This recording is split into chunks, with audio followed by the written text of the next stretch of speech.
basically if you have someone who has like issues with insulin resistance or severe inflammation or something like that, so their ability to package omegas into phosphocholine is inhibited, right? So I think you said they mostly would package it into the phosphoethanolamine. Correct, PE. Yeah, so they'll be stuck in the PE versus the PC form. Too Okay, much. so And when it's in the PE form, it gets put in a different part of the leaflet of the membrane, and that's pretty like in the weeds and pretty technical. But the long and short of it is that it's kind of like sequestered. It's stuck. It doesn't get to participate in all of the cool things that EPA and DHA do for reducing inflammation and having antithrombotic effects, and the resolution, the resolvins benefits and the prostaglandin benefits and all these other signaling benefits. Yeah. okay. So let's say you had someone who's like, I guess, healthy, or at least they think they're healthy. How would taking something like Smart Prime, would that still help their efficiency into packing into phosphocholine?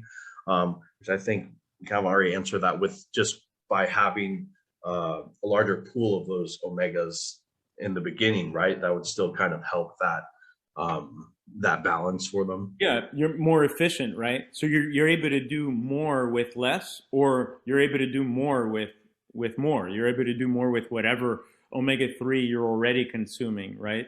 So if you're combining it, you're amplifying the benefits of whatever omega-3 you are taking. And if you're already healthy and you don't have chronic inflammation, and you're not, insulin resistant, and you don't have metabolic syndrome, you're still going to benefit from all the other,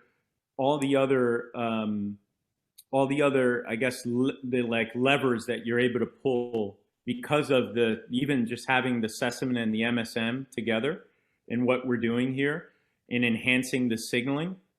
I mean, for example, sesamin by itself at the doses that we have it in, and sesamolin and sesamol, those compounds themselves are incredibly powerful, but you need to have them at the right dose. I mean, there are some products on the market that have like 5 to 10 milligrams of sesamin that they add, into fish oil, et cetera. But those are very small doses, and those are almost there just to almost be like antioxidant to protect the oil from going rancid or being oxidized.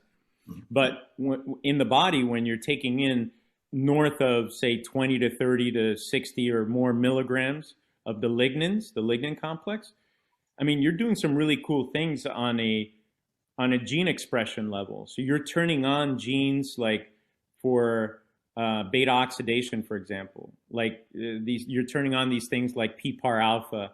You're doing dual PPAR alpha, PPAR gamma activation. These are like nuclear receptors that help signal to the DNA to turn on some genes that are important in how your body handles carbs and lipids and fats and metabolism in general. So it kind of turns on the metabolic machinery a little bit, right? Which is great. And in and of itself has some anti-inflammatory benefits that have been shown in stressed human models of inflammation like rheumatoid arthritis and those conditions. It's been shown to help reduce blood pressure.